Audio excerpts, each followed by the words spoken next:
मैं ये चेतावनी देता हूँ, अगर मैं जब तक अभी बूढ़ा हो गया मैं, लेकिन इतनी अहमियत रखता हूँ, अगर मैं यहाँ बैठा हूँ, मैं अंदर बिना हमारी इजाज़त के, चाहे फोर्स क्यों ना हो, नहीं बढ़ सकती। नमस्कार, द इंक न्यूज़ में आपका स्वागत है।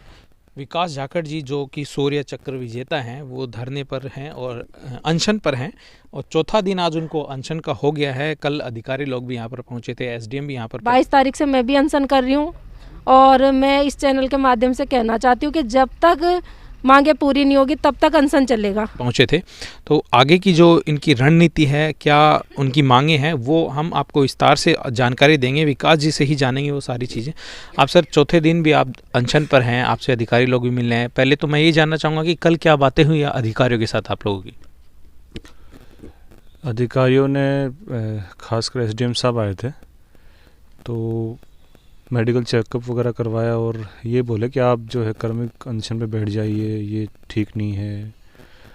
और डिप्टी साहब भी आए थे तो बोले हम आप यदि ऐसे बैठे रहे तो हम और कुछ विचार करेंगे। तो एक तरीके से मतलब इशारा था उनका कि उठवा लेंगे यदि आप ऐसे बैठे रहे तो बल प्रयोग कर सकते हैं। हाँ, ये इंडिकेशन था। ये इंडिकेशन था। तो हम भी बैठे हैं, जब तक जान है यहाँ पे बैठे हैं।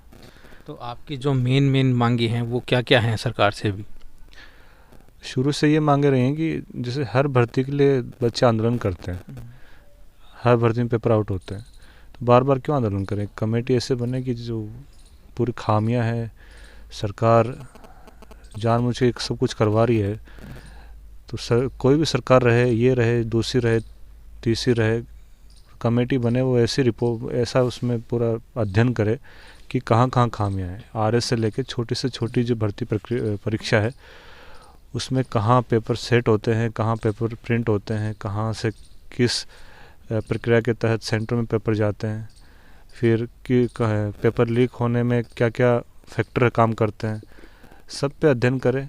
जो रिज़ल्ट है वो 5-5 साल 10-10 साल पेंडिंग रहते हैं, कोर्ट में केस पेंडिंग चलते रहते हैं। तो बच्चों को जो जो चीज़ इफ़ेक्ट करती है उनके करियर को, उन पे सब पे अध्ययन करे और रिपोर्ट को सरकार उसको बहुत कड़ाई से उसका पालन करे, तब जाके चीज़ें बहुत कम होंगी।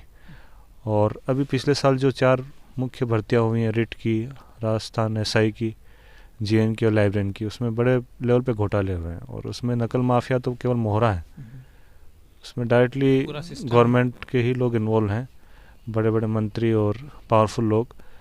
तो जब तक सीबीआई इंक्वायरी नहीं होगी तो वो पन्ने नहीं खुलेंगे।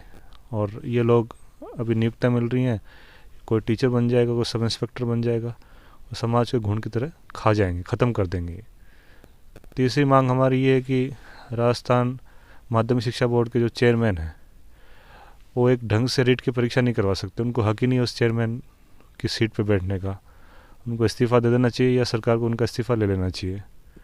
चौथा ये है कि जो आगामी विधानसभा सत्र आएगा इसमें ऑर्डिनेंस लाए सरकार और उसमें कड़ी सज़ा हो नकल माफियाओं पे, 10 साल से कम बिल्कुल नहीं हो, गैर जमानती ये अपराध की श्रेणी में लाना चाहिए इसको। उनकी चल अचल संपत्ति जब्त कर ली जाए, जो भी संस्थाएं जहाँ नकल होती है उसको सील कर दो, उसकी मान्यता रद्द कर दो और सरकारी गैर सरकारी जो भी कर्मचारी हैं उस पर कड़े से कड़ी सज़ा होनी चाहिए, तब जाके ये चीज़ें रुकेंगी और बच्चों को न्याय मिलेगा। तो आपका गांव में अनशन करना या झुंझुनू जिले के हेडक्वार्टर पे आपने ऐसा कुछ सोचा कि वहाँ पर किया जाए या फिर गांव में ही क्यों ऐसा? सबसे पहले हमने स्टार्ट किया था ये जयपुर से। 6 तारीख शहीद स्मारक जयपुर में हमने धरना दिया था। वहाँ पुलिस ने बल प्रयोग करके दमनकारी तरीके से हमको वहाँ से उठा लिया उन्होंने। वो वीडियो हमने देखा था, उसमें ये कहें कि पुलिस ने जो बदतमीजी की है, अगर आप शौर्य चक्र विजेता हैं तो हमारे जो देश में और झुंझुनू जिला तो अनेकों यहाँ से ही अधिकतर पहले नंबर पे मैं कहूँगा कि झुंझुनू जिला है हमारा जो सैनिक देता है, और सैनिकों के साथ में इस तरीके का सलूक करना तो शर्मनाक है। नहीं, सैनिकों के साथ क्या, किसी के साथ भी करना शर्मनाक है। पुलिस को हक ही नहीं है। आम विद्यार्थी बेचारा मासूम, वो अपनी मांगे वहाँ लोकतांत्रिक तरीके से अपनी आवाज़ उठा रहा है, आप उसको कैसे दमन कर सकते हो? मेरे को किया, चलो किया, बच्चों ने क्या बिगाड़ा था? उनका पूरा करियर मतलब इन्हीं चीज़ों पे डिपेंड करता है। तो वहाँ पे किया सरकार ने, ये जो कोविड है उसको ढाल बना रही है, जो भी अपने काले कारनामे हैं उसको कोविड के पीछे वो छुप जाते हैं। अब जो जितनी भर्ती प्रक्रियाएं हैं जिसमें धान लिया हुआ वो फटाफट वो करवा देंगे 1-2 महीने में, कोविड का बहाना है। खुद तो बिल में छुपे हुए हैं और जनता पे इतने रेस्ट्रिक्शन लगा रहे हैं। बड़े बड़े इनके रैलियाँ हो रही हैं, इनके समारोह हो रहे हैं, उसमें 1000-1000 10-10 हज़ार की भीड़ आ रही है, कोई दिक्कत नहीं, कोई कोविड नहीं फैलता। हम लोग 5 जने भी वहाँ पे इकट्ठे हो जाएं तो कोविड फैला रहे हैं। यहाँ पे डिस्ट्रिक्ट हेडक्वार्टर में भी करता तो ये कोविड प्रोटोकॉल का गाइडलाइन का बहाना बना के वहाँ से हमको उठा देते, वीकेंड जो लॉकडाउन है उसके नाम पे। तो इस लड़ाई को मैं शहर जो राजस्थान की राजधानी जयपुर से गांव-गांव ढाणी-ढाणी तक ले जाना चाहता हूँ कि बच्चों में अवेयरनेस आए, एक जागरूकता फैले कि किसी भी राज्य या प्रदेश के किसी भी कोने में बैठा हो विद्यार्थी वो अपनी आवाज़ उठाए, चुप ना बैठे। इसलिए इसको यहाँ पे, और दूसरा पर्पज़ ये था कि यहाँ पे हम कोविड प्रोटोकॉल का पूरा पालन करते हुए अपना जो अनशन है वो कर रहे हैं। 100 से ज़्यादा हम यहाँ पे भीड़ इकट्ठा नहीं कर रहे, क्योंकि जब शहर में होते तो भीड़ को हम रोक नहीं पाते, हमारे मना करने के बावजूद लोग आते, और प्रशासन ये बोलता कि आपने बुलाया है तो आप वहाँ से हमको खड़ा कर देते। नहीं, अब नौकरियां ख़त्म कर रही हैं सरकारें, सरकारी नौकरियां ख़त्म कर रही हैं। नहीं करना चाहिए। सरकारी नौकरियां सरकार यदि ख़त्म कर रही है या सोच रही है तो पैरेलल कुछ ऐसा प्लान होना चाहिए कि किसी दूसरे जो है सेक्टर में स्कोप हो बच्चों के पास। वो स्कोप तो प्राइवेट इंडस्ट्री तो शोषण का एक माध्यम होता है, फिर वो भी नहीं हो रहा। अब तभी तो ज़्यादा चीज़ें हैं ज़्यादा आहत करने वाली हैं। मतलब आप प्राइवेट सेक्टर में कुछ आप स्कोप बढ़ नहीं रहा, और सरकारी नौकरियों में आप एक ईमानदार जो मेहनती बच्चा है जो टैलेंटेड है उसके लिए सारे दरवाजे बंद कर रहे हो। इसको भी एक तरह का भ्रष्टाचार का शोध बना रखा है भर्तियों को भी। तो ये कहाँ तक ठीक है? बच्चे जो हैं सपना देखते हैं। हमारा तो जो बेल्ट है इसमें यही एजुकेशन शुरू से ही मतलब आगे रहा है, और गरीब बच्चा है वही नौकरी लगना चाहेगा सरकारी। पैसे वाले को कहाँ ज़रूरत है सरकारी नौकरी लगने की? तो आप नौकरी छोड़ कर के अनशन पर बैठे हैं, घर वालों ने क्या कहा होगा? एक शंका तो रहती है घर वालों के भी मन में, चिंता रहती है कि आगे क्या करेगा क्या नहीं करेगा। पर ये करने के लिए तो नौकरी से त्यागपत्र देना जरूरी था, संभव नहीं नौकरी में रहते हुए। देखो अब लड़ाई जिम्मा लिया है तो उसको लड़ेंगे अंत तक। छोटी छोटी मांगे हैं, इसमें सरकार से हम क्या ऐसा क्या मांग रहे हैं सरकार से? बच्चों का हक है, उसको देने में सरकार को क्या ईगो दिखाना? मेरी को पसंद मांग तो है नहीं, मुझे तो नौकरी लगना नहीं है, मैं तो अच्छी खासी छोड़ के आया हूँ। ये कमेटी पर बैठाने में सरकार को क्या दिक्कत है? ये एग्ज़ाम जो सीबीआई इंक्वायरी या रद्द कर दे, इनको सीबीआई इंक्वायरी नहीं कराना चाहती तो रद्द कर दे, दोबारा एग्ज़ाम करवा दे 1 महीने के अंदर। ये ऑर्डिनेंस लाने में क्या दिक्कत है? इनको क्या खुद जेल में जा रहे हैं क्या ये लोग? तो ये आंदोलन जारी रहेगा, इनका कहना है, जब तक इनकी मांगे नहीं मानते हैं। और हमारे मारवाड़ी में भी एक कहावत है कि आंधो बाटा रेवड़ी फिर घरकान दे। तो सरकार की जो तमाम भर्तियां हैं वो हमने देखी है कि जो सरकार में जो मंत्री हैं या संतरी हैं, उनके जो अधिकारी लोग हैं, उन्हीं के रिश्तेदारों को अगर नज़र घुमाई जाए तो उनके रिश्तेदार उसमें अधिकतर भागीदारी उनकी नज़र आएगी, उनको नौकरी की तरफ ज़्यादा उनको बढ़ाया जाता है। तो ये हालात है राजस्थान में ही नहीं अपितु देश के अंदर भी अलग अलग जहाँ पर भी ये भर्तियाँ होती हैं उनमें तमाम घोटाले ही हम सामने देखते आ ही रहे हैं। चाहे यूपी में देखा है हमने, और दूसरे राज्य जो हैं वहाँ पर भी हमने देखा है कि शिक्षा के अंदर निजीकरण के साथ साथ में जो भर्तियाँ हैं उनमें घोटाले हो रहे हैं, और स्टूडेंट है उनको संकुचित किया जा रहा है। उनकी जो रोज़गार तो वैसे ही कम हो रहा है, और जो थोड़ा बहुत रोज़गार बचा है उसको भी सरकारें इस तरीके से अपने लोगों को फ़ायदा पहुंचा रही है। बच्चे आंदोलन कर रहे हैं अपनी मांगों को लेकर के, तो आप लोग भी इनके समर्थन में बैठे हैं यहाँ पे? इनके समर्थन में बैठे हैं, और ये आंदोलन भी सही है, जो धरना है ये सही है, और हम इनके साथ हैं। हमने कुछ ऐसी बातें भी सुनी हैं, अगर ऐसा कुछ होगा तो मैं चेतावनी देता हूँ। अगर मैं जब तक अभी बूढ़ा हो गया मैं, लेकिन इतनी हिम्मत रखता हूँ, अगर मैं यहाँ बैठा हूँ, मैं अंदर बिना हमारी इजाज़त के चाहे फोर्स क्यों ना हो नहीं बढ़ सकती। अनपढ़ हूँ, गवार हूँ, एजुकेशन क्वालिफाइड नहीं है, लेकिन मैंने 70 साल से मतलब इनका सबका जो ये जिस अन्याय के लिए बैठे हैं ये होता देखा मैंने। तो अपने गांव, पंचायत, जिला, राज्य, इसके विकास की तरफ किसी का ध्यान ही नहीं है। सिर्फ और सिर्फ बस जिसको कुछ नहीं आता टिपा कर दिया, पेपर आउट कर दिया, और बाकी रोते रहो, झोली भर ली अपनी।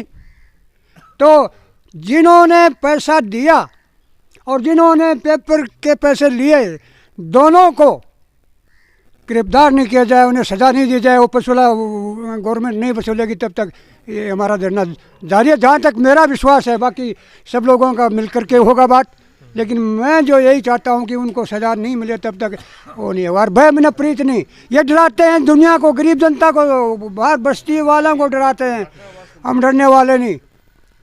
और वो बच्चे पढ़ लिख करके भी अगर पीछे हटते हैं इसमें, जो भी कोई हो, तो वो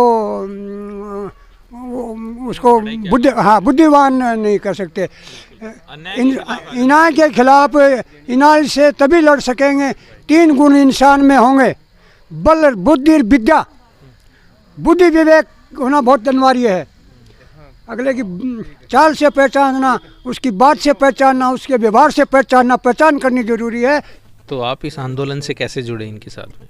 देखिए सर, मेरा नाम सुमित शर्मा है और मैंने राजस्थान पुलिस सब इंस्पेक्टर भर्ती परीक्षा 2021 जो 13 और 14-15 सितंबर को आयोजित हुई थी, वो परीक्षा मैंने दी है।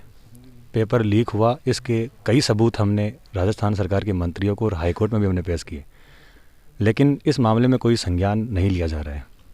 खूब आंदोलन किए, आंदोलनों को भी कुचल दिया जाता है। जब आवाज़ पूरी दब चुकी थी, उसके बाद में मतलब विद्यार्थियों के मन में एक आशा जगी जब सीआरपीएफ के एसआई कमांडेंट पद से इस्तीफा दिया, शौर्य चक्र विजेता जो बेरोजगारों के पक्ष में आए, तो उनको एक आशा नजर आई कि हाँ अब कुछ हो सकता है। तो जो मुख्य मांगे हमारी ये है कि पहले आपको पता है जेईएन का पेपर लीक हुआ, फिर एसआई का हुआ, रीट का हुआ और लाइब्रेरियन का पहले हो चुका था। इनकी सीबीआई जांच, और या अगर सीबीआई नहीं करवाना चाहते तो रद्द कर दे। रद्द करने के बाद में 1 महीने के अंदर वापस पारदर्शिता के साथ में पेपर हो और एक कमेटी गठित हो, एक गैर जमानती कानून जिसमें सज़ा हो 10 साल से ज़्यादा। तो अगर एग्ज़ाम रद्द हो जाएगी तो आगे पारदर्शिता से हो जाएगी, लेकिन सरकार नहीं चाहती है, क्योंकि हमें ये लग रहा है कि सरकार ने ये सारी वैकेंसियाँ बेच दी है। करोड़ों का ही नहीं, अरबों करोड़ों का घोटाला है, साफ नज़र आ रहा है। इसलिए सरकार मामले को संज्ञान में नहीं ले रही है। एक आप देख सकते हैं कि सरकार ने आंदोलन को कुचलने के लिए, आपने देखा कि पहले रीट में 20,000 की वैकेंसी दी, एक लॉलीपॉप, ताकि बच्चे आराम से बैठ जाए और तैयारी में लग जाए। फिर उसके बाद में अभी जेईएन भर्ती में आपने देखा जलदाय विभाग में खूब सारी वैकेंसीज 1000-1200 की पोस्ट आई थी, उन्होंने दे दी।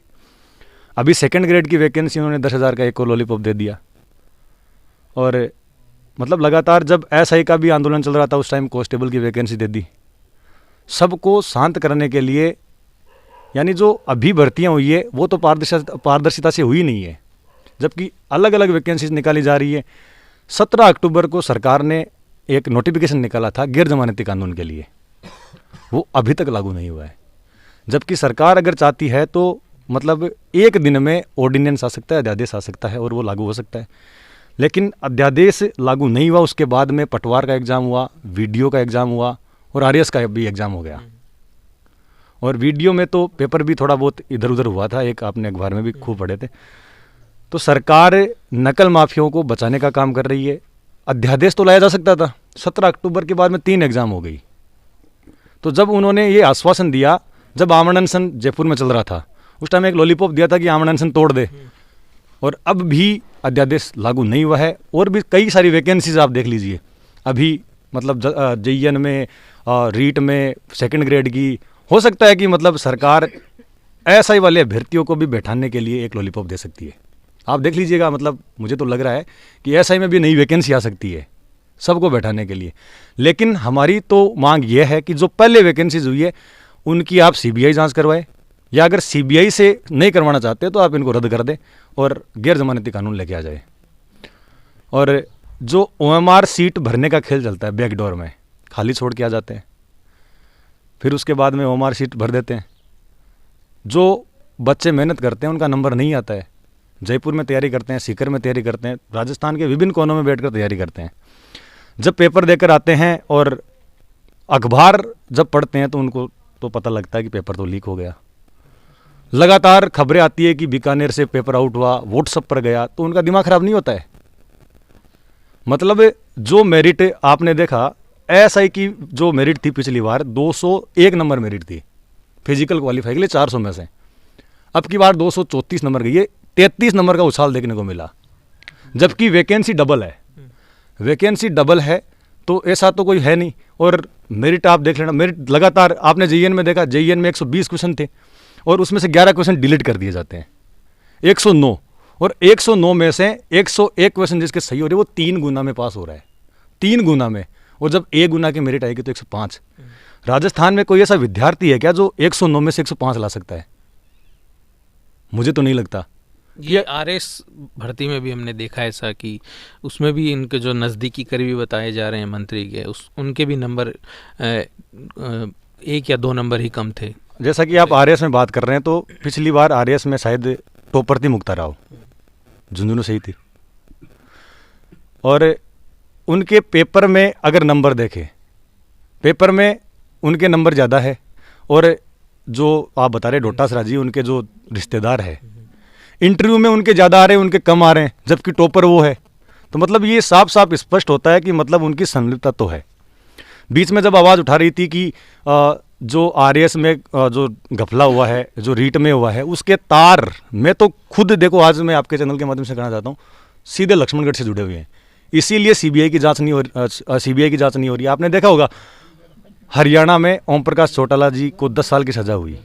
उनको इस बात का डर लग रहा है कि अगर सीबीआई की जांच होगी तो एएसआई में तो आपको पता है, गृह मंत्री है मुख्यमंत्री जी अशोक गहलोत जी, डोटासरा जी और भी कई मंत्री है, वो इसके लपेटे में आएंगे। बिल्कुल ये सीधी सीधी बात है। अपने यहाँ एक परंपरा बन चुकी है राजस्थान में, कोई भी भर्ती हो उसमें सबसे पहले एक तो प्रक्रिया वो लंबी बहुत ज़्यादा चलती है, 3-4 साल तक, और उसमें एक खास परंपरा है पेपर लीक वाली इसमें। और लेकिन अभ्यर्थी की समस्या ये होती है कि उसमें अभ्यर्थी खुलकर सामने नहीं आ सकता, क्योंकि गवर्नमेंट के पास धाराएं बहुत ज़्यादा हैं, कोई भी धारा लगा दे केस, और उसमें फिर घर वालों का दबाव भी होता है, इसलिए खुलकर वो बाहर नहीं निकल सकता है, ये उसकी समस्या है। और लेकिन आज ये विकास भाई साहब ने जो ये कार्य किया है वो बहुत ज़्यादा प्रशंसनीय है, क्योंकि एक ऐसा बीजारोपण होना चाहिए कि राजस्थान की धरती में भी ऐसे एक झुंझुनू डिस्ट्रिक्ट से भी कि एक आवाज़ बने, वो एक क्रांति, एक चिंगारी बने। तो उन्होंने कार्य किया, बहुत प्रशंसनीय किया है। अब जो राजस्थान के युवा हैं उनको भी खुलकर सामने आना चाहिए, कंधे से कंधा मिलाकर एक लड़ाई लड़नी चाहिए। अगर ये लड़ाई नहीं लड़ेगा युवा तो एक चिंगारी नहीं बनेगा, तो ऐसे ही पिसता रहेगा और जो उसकी समस्या है वो ऐसे ही बनी रहेगी। सर पहल तो यूँ नहीं कर रही है, क्योंकि आपको भी ध्यान है कि इतने बड़े स्तर पे घोटाले हुए हैं। तो अगर सरकार आगे आकर के हमारी मांगों को मानती है तो उनको पता है कि पेपर रद्द होगा, तो उन्होंने जो करोड़ों का घोटाला किया है तो वो सामने आगा। और सीबीआई जांच करवाते हैं तो उनके मंत्री वगैरह जहाँ तक पेपर आउट हुआ है वो सारे लोग फंसते हैं। तो इस कारण से वो जल्दी से संज्ञान नहीं ले रहे हैं, पर उनको संज्ञान तो लेना होगा, क्योंकि ये लड़ाई तो आर पार की लड़ाई है। अब ये कोई वो विद्यार्थी तो है नहीं जो आप मतलब कुचल दो। अब जो क्रीम राजस्थान में बिल्कुल जो यूँ मान लीजिए कि मतलब अपनी उनकी हमारी आवाज़ को दबा नहीं सकते ये लोग। अब जो विद्यार्थी बाहर आ रहे हैं ना वो ऐसे आ रहे हैं जिनकी आवाज़ को ये दबा नहीं सकते, और ये जो विद्यार्थियां हैं वो सारे ऐसे हैं जो आर पार की लड़ाई लड़के ही जाएंगे। जब तक हमें जीत नहीं मिल जाती ना तब तक यहाँ हैं हम लोग। कब से हैं आप यहाँ पर? जी मैं 17 तारीख से ही हूँ, सुबह जल्दी आ गई थी मैं। कहाँ से हैं? सवाई माधोपुर, बोली तहसील कोडियाई गाँव। जब तक आंदोलन चलेगा तब तक आप यहीं रहेंगी? जी मेरा 22 तारीख से मैं भी अनशन कर रही हूँ, और मैं इस चैनल के माध्यम से कहना चाहती हूँ कि जब तक मांगे पूरी नहीं होगी तब तक अनशन चलेगा, चाहे जान निकल जाए। लेकिन अब के बार चाहे कितना भी ये मतलब भर्तियों का हमको प्रलोभन दे, अभी 10,000 सेकंड ग्रेड निकाल दी, फर्स्ट ग्रेड की इन्होंने 3 साल पहले घोषणा की थी। उस टाइम पे क्या हुआ था कि फर्स्ट ग्रेड का आंदोलन चला, हजारों की संख्या में विद्यार्थी बाहर थे, सड़कों पे थे। 1857 की क्रांति की तरह रोड पे आग जल रही थी, बच्चे रोड पे बैठे हुए थे, और उस आंदोलन का सरकार ने दमन कर दिया। मतलब इन्होंने कई मतलब नेता इन्होंने छात्र संगठनों के नाम पे खड़े कर रखे जो बच्चों को गुमराह कर दिया, उस आंदोलन को तोड़ दिया पूरी तरह से। उस आंदोलन में बच्चा ऐसा टूटा कि आज तक अगर वो उठना चाहे ना कि मैं अपनी मांग रखूं तो वो जल्दी से सोचता नहीं, वो सोचता है कि इससे अच्छा है कोर्ट में चला जाऊं। कोर्ट में जाता है, पैसों की ज़रूरत पड़ती है, पैसा कहाँ से लाए, ये सबसे बड़ी समस्या हो रही है। उस आंदोलन में 2 बार लड़कियां टंकी पे चढ़ी, और मतलब सरकार का इतना प्रेशर कि घर वालों को लेके आ गए वहाँ पे और बच्चियों को धमकाया कि, और घर वालों ने, वो तो अच्छे थे, उन्होंने कहा कि अच्छा है हमारी लड़कियाँ सही मांग कर रही है। लेकिन गहलोत सरकार जी के उस टाइम भी बिल्कुल जू नहीं रहेंगी। और क्या मांग रहे थे, सिर्फ ये मांग रहे थे कि हमें समय दे दीजिए पढ़ने का, क्योंकि इन्होंने अचानक एग्ज़ाम की घोषणा कर दी और उस टाइम पे दीपावली की छुट्टियाँ थी। किसान वर्ग के जो बच्चे हैं वो लोग गांव गए हुए थे। उन्होंने सोचा कि डोडासरा जी से बात हुई थी, उन्होंने कहा कि परीक्षा पंचायत चुनाव और बोर्ड एग्ज़ाम्स के बाद ही होगी, और उन्होंने अचानक डेट की घोषणा कर दी। डेट की घोषणा करते ही बच्चे परेशान हो गए, अब क्या करें। फिर हमने आंदोलन किया कि हमें 3 महीने का टाइम दे दो। तो इन्होंने क्या किया, आंदोलन को तोड़ने के लिए 3000 नई वैकेंसी की घोषणा कर दी, 31,000 रीट की घोषणा कर दी। अब वो विद्यार्थी जिन्होंने आंदोलन किया था उसका उस परीक्षा में तो भविष्य खत्म। उसके बाद में इन्होंने क्या किया, जब रिजल्ट आया लगातार एक ही सीरीज से बच्चे पास हुए, संगठन बनाए, आवाज़ उठाई, उस आवाज़ को भी दबा दिया। उसके बाद अब क्या मिला हमको, 31,000 रीट की वैकेंसी, उसमें क्या मिला, घोटाला। और घोटाला होने के बाद में अब क्या करे बच्चे, कोई ऑप्शन ही नहीं है। तो मैं इसीलिए मैं कहना चाहती हूँ कि उस आंदोलन को आपने दबा दिया था गहलोत साहब, अब नहीं दबा पाएंगे। अब हमें जीत चाहिए, हर हालत में जीत चाहिए और जीत कर ही उठेंगे।